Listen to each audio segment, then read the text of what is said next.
Stanford University.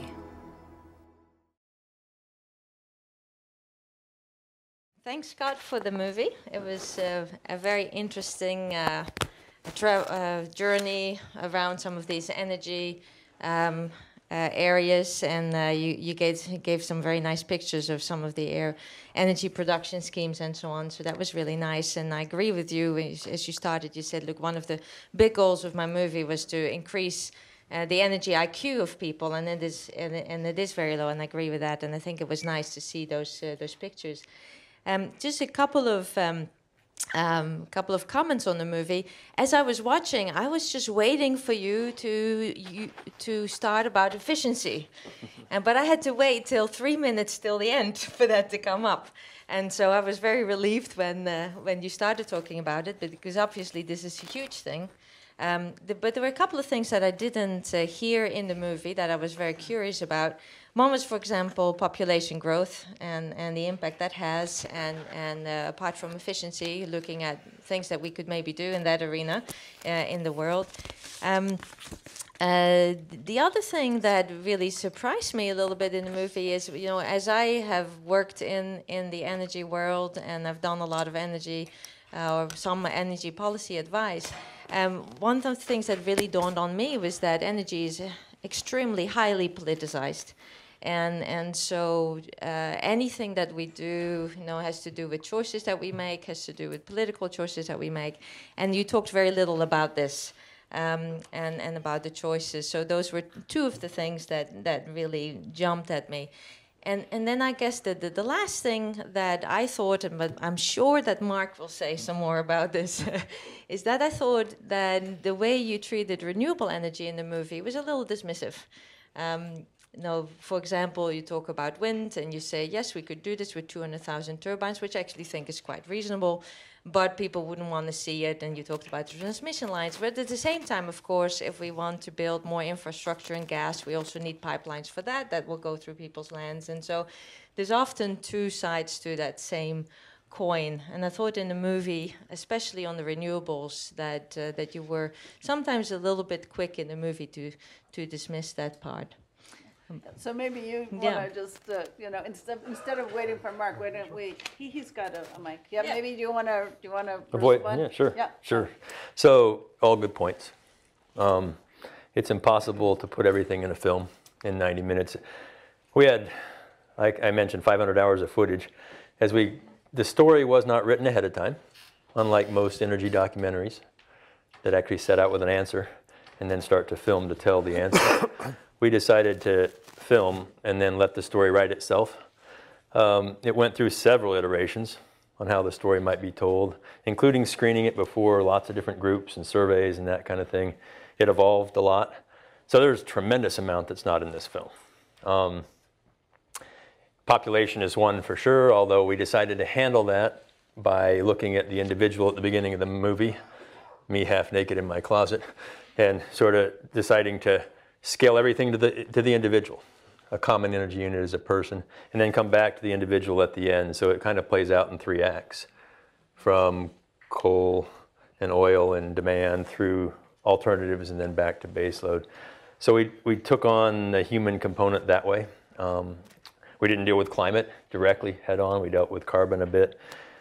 We didn't deal with the politics of it. I certainly do personally a lot, but didn't. And the reason for those choices is the minute you start to take those topics on, you will polarize your audience.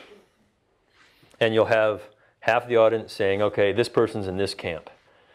And I'm not, therefore I'm done. And I promise you, actually, some of you would have walked out.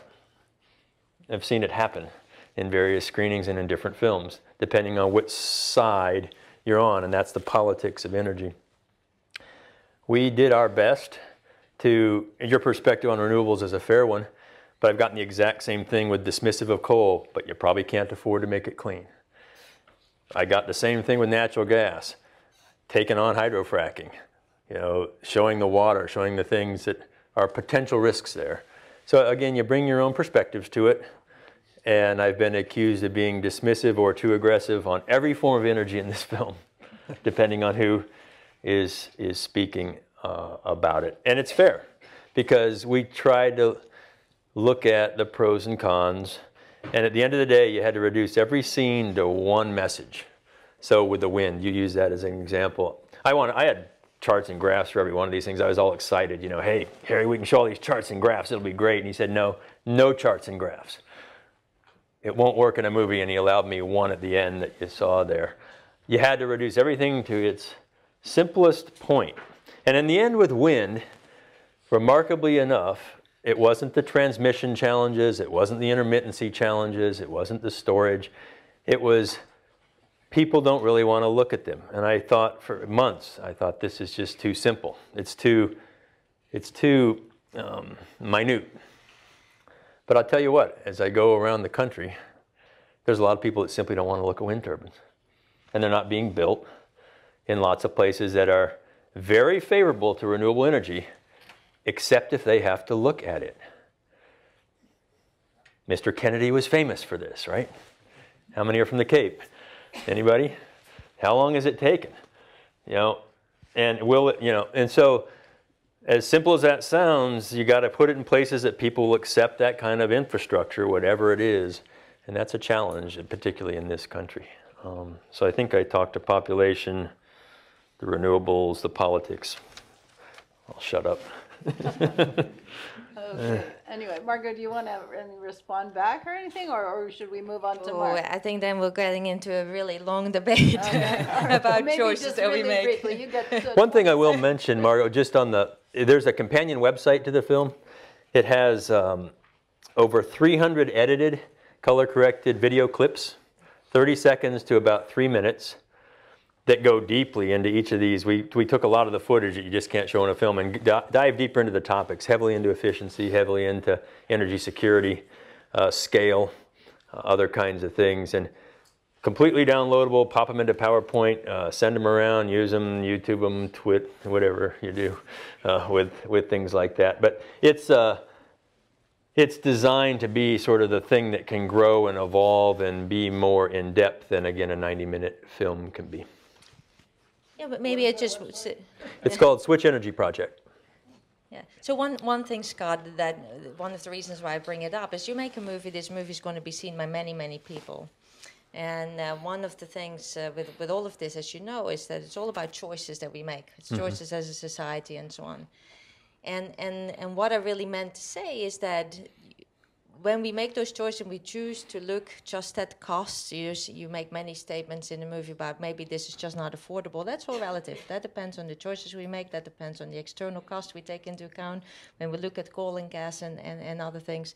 And so it is a very complex picture, but at the same time, you end up presenting it as a simplified story. And so the choices that you make there can have profound input. Sure. I would have made other choices. Sure. I encourage you to make a film. Okay, all right, so maybe we'll move on to Mark. And I'll come watch it. Okay. Well, first, I want to say thanks for making this film. You had a lot of really good examples, and you covered a lot of different energy sources, and that's really good. And you chose some of the good things you chose, especially you chose a good electric car to represent electric cars. Didn't choose some old 1970s electric car, which you could have. Right outside the hills of Stanford. I'm amazed I'm not in prison the way we were driving that thing. And I do feel your pain about being attacked by different, everybody you don't please. Yeah. I would say, though, that unintentionally, because maybe a lot of people still don't know a lot of this information, even in government, this does perpetuate a lot of myths about certain parts of energy. So I'll give a few examples. Natural gas is cleaner than coal. Okay. That's myth number one. Well, coal is certainly much worse than natural gas in terms of air pollution. That's well known. In terms of climate, though, the scientific consensus is pretty clear that natural gas is much worse than coal. And there's a reason. I mean, there are three main components of emissions that you need to consider. There's carbon dioxide, there's methane, and there's sulfur dioxide. So we know that natural gas emits less carbon dioxide than coal does. But we also know it emits more methane. Whether it's shale gas or conventional gas, emits more. Shale gas probably emits more, but we don't know exactly those numbers, than conventional. And methane has between according to new IPCC 2012, has 32 times over the 100-year time frame carbon equivalent emissions compared to carbon dioxide.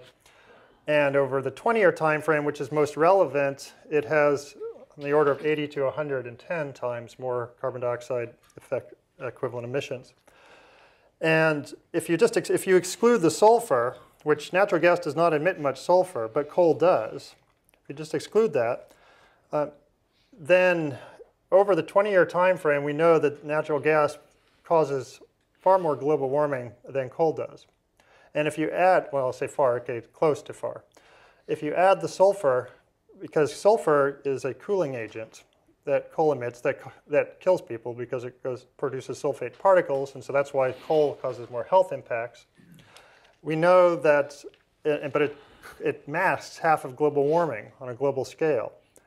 And so there have been multiple studies have shown this, dating back from 2000 to 2012, that on the 20 to 100 to 150 year time frame, natural gas causes more warming. So this is half the theme of the movie is about how, or not half, portion of the theme is how we should use liquefied natural gas, how we should use natural gas to back up wind and solar.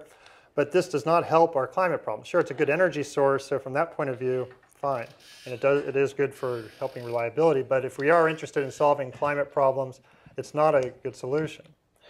There are other things like the issue about the wind.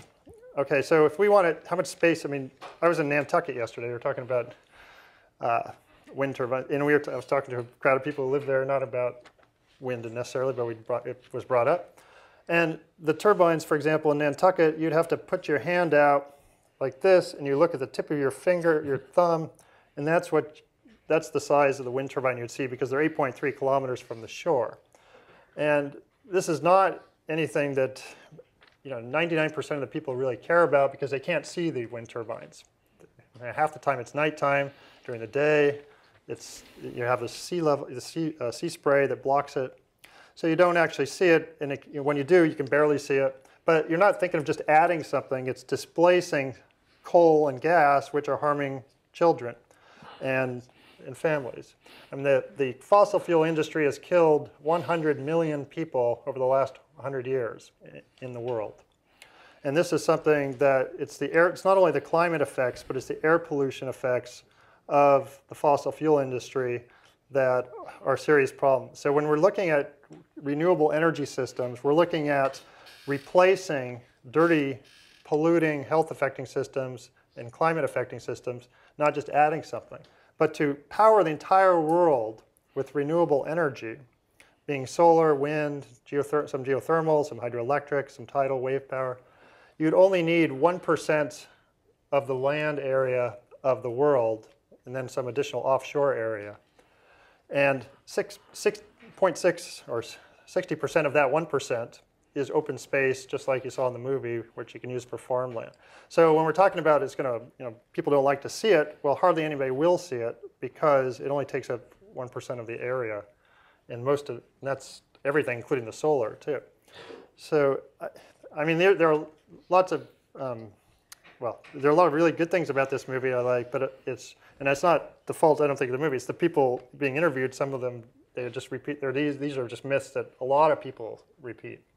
And I think it's really important, though, that these types of myths are destroyed over time, and we really get a good, clear information out. And a lot of the information here is good and clear. So I don't want to. I'd say 95% I really liked. Good. It's just that there is. That's more than I like. A little bit. Yeah, there's just maybe there's just a few pieces of information, and it's not your fault because I hear this all the time from a lot of people. Yeah. And let me talk to a couple of those. So, how many students are here? All right. So science and engineering, mostly, quite a bit. So, what's incumbent upon you as scientists or engineers to do when you are presented with something? You're presented with a piece of information. What do you have to do? Question it. Yeah, you bet. That's what we do, right? We hypothesize, we test, we look for multiple sources of information. We go out and try to fact check. and get independent information, as good as you can get, right? And it's hard in energy. It's hard to do. Mark's brought up some papers. We were in Cornell just last week, so the Howarth paper in Cornell mentions and deals with that. It was refuted by his own dean in the peer-reviewed literature, and there's an ongoing discussion of that. So is it known? I think we got to be careful as professors to say things are known. I would say to you, go out and check. I was with Steve Koonin in New York City just 2 weeks ago during a Q&A, and somebody from New York University, where he is now, said similar things, and he said, and there are 6 other papers, and he listed them, that refute that paper. And so there's a pretty good scientific discussion going on right now about methane release. What percent is it? Where does it come from? There's some interesting things going on in the Colorado case right now that the EPA has had to back off of, where they're starting to chemically type the isotopes, and you're going to laugh, to cattle. A tremendous amount of methane from massive cattle ranches up there. And so you have to go dive deep because the discussions are complex and the politics are real. It's amazing when you get into the politics of this, and I've been in it my whole life, who resists what. Now, one of the biggest resisting groups to shale gas, turns out, is who? Anybody know? Not coal. Geopolitically. Ready? Russia. Why Russia? Russia has a tremendous amount invested in conventional gas, so the largest source of that, and they supply Europe. If shale gas comes to bear globally, it starts to bring prices down, you have access locally, the geopolitics change, etc. It's fascinating. It is, I agree completely, it is not simple. It is not simple. We absolutely simplified in the film. It's 90 minutes long, you know. I could kill you in about 3, and any one of us could, with probably our knowledge about different kinds of energy. The goal, though, is to try to be objective, use a lot of experts, and you know, politically, I think I'm safe in saying this, Steve Koonin, Ernie Moniz, Rich Muller, they're all Democrats. So politically, I think they would lean, if you were going to push them a little bit, not toward the right side of the aisle, but toward the left. But I found those folks, Sally, Lynn, to be pretty objective in their analysis of things. I knew these people ahead of time. We could have interviewed other experts as well. Again, we did. There's some on the website, a bunch that weren't in there. So I'm not trying to portray this as a film that has the exact answers, but as something that we really truly set out to try to be reasonably objective with.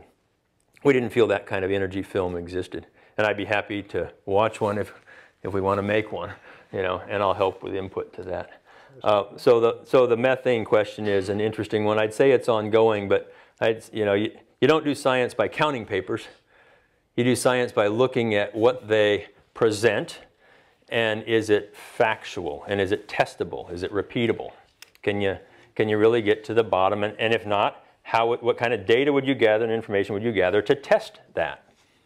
Okay, and that's a very important part of the scientific process. Okay. So, interesting. And I agree with you on the wind. You know, You have 20 seconds. I have 20 seconds. It has nothing to do with the methane. You can have 0 methane emissions from natural gas, and it will cause more global warming over at least 50 years compared with coal. It's the sulfur that's offsetting it from the coal.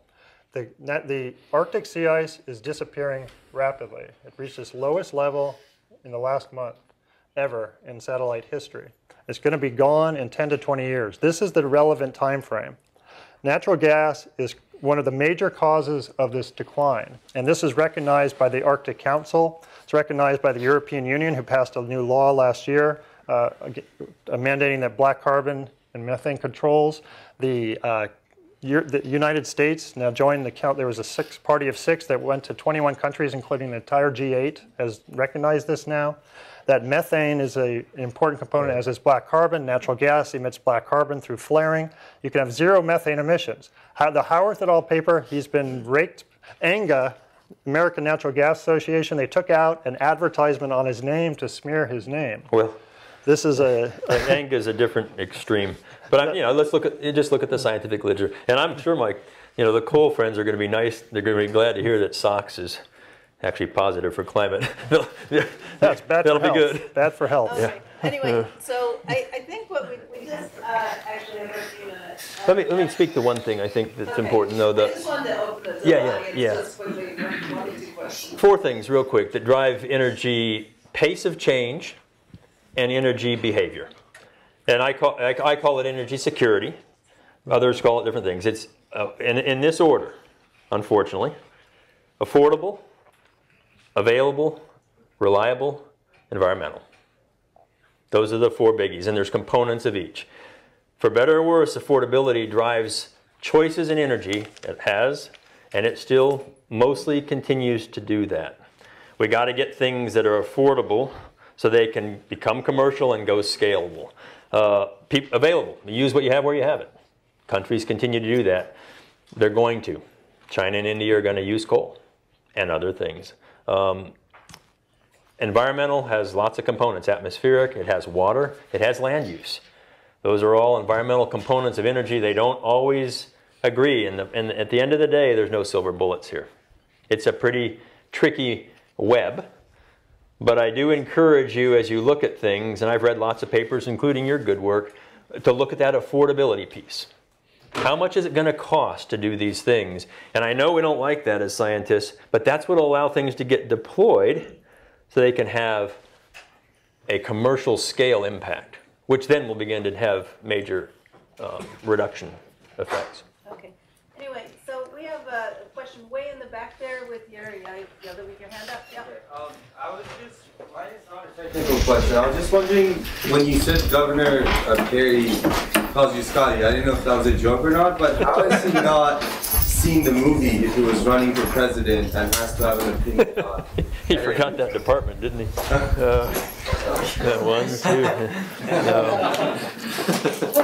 2. Or who has in Washington? Like, have you reached out? We've screened it. It's close to 200 times now. It's screened about 5 or 6 times a day somewhere in the country. It's screened in Washington several times. There's a Senate staff screening coming up in a couple of weeks. It did the Environmental Festival. It screened for USGS, for DOE. It screened for several EPA regions. It screened for the Environmental Festival, which had 350 folks. So we've been getting back to DC quite a bit. But again, there are a lot of voices and a lot of people in this world, and it's just a little piece of a larger conversation. One other thing I mentioned on that very quickly. Science and engineering, as much as it pains us all, is only a little part of policy. We'd love to have it be more. But all we can do is contribute to policy, because policy has to reflect that which way are the poles blowing. And that includes a lot of things. And they're good things. Some of them aren't so good. But you have to get science and engineering and information in the way that policymakers can use and digest it so it can become part of it. We got to bring that language to a point where, even though it's oversimplified, it is at least founded in something in order to have a chance to become part of policy. Okay, we'll just take one more question from a student. So student, okay, yeah, there in the middle there, yep. So thanks for the movie. You provided us with a platform for us to dive deeper on our own. But what I wanted to ask you is something that I cannot do on my own, which is your views on biomass-derived energy. So you mentioned in one line that it's part of the renewables, but you did not go beyond that. Right. So what are your views on this when you take into consideration all the 4 components that you just told us, affordability, availability, etc. So this is something I cannot do on my own. I wanted to hear from you. Yeah. So again, we spent quite a few minutes in the film, which doesn't sound like much, but it's quite a few on bio things. We decided we didn't even show corn ethanol, which says something. We decided to show cellulosics, which says something. We didn't show algae, which says something. One, we feel is not really a good use of funding, corn ethanol. And Dan Sperling said it right here at Cal Davis. It's using the little kernels. Okay, cellulosics we feel have the potential to scale, and in fact in multiple climates. That's why we did Louisiana and New York State, where it's different. Tried to show some of the positives and some of the challenges there in scaling that. We did not go to Brazil where you're using cane very effectively, but they have wonderful soil, wonderful land, wonderful rainfall, and have made that at a big scale. So I think it's scalable. The challenge with it, and we didn't even put this in here to me, if I were going to reduce it to one, it's you have to move the carbohydrates to turn them into hydrocarbons. You have to move them somewhere. They were smart. They don't call them refineries. They call them other things, but it's basically a chemical facility to reduce that. And the farther you have to move that, because they aren't very dense and heavy, the more energy you use to move it.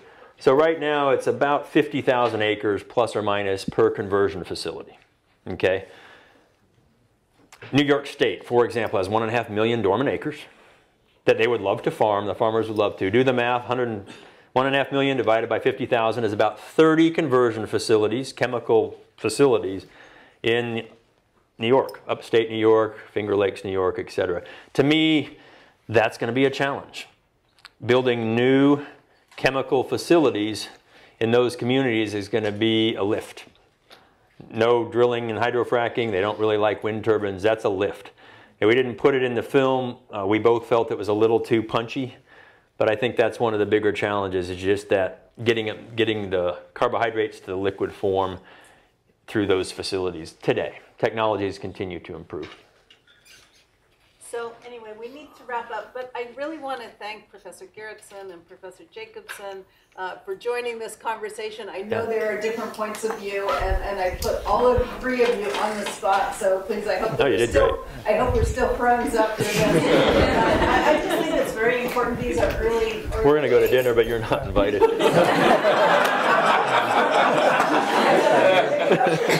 Anyway, well, please join me in thanking all three of you.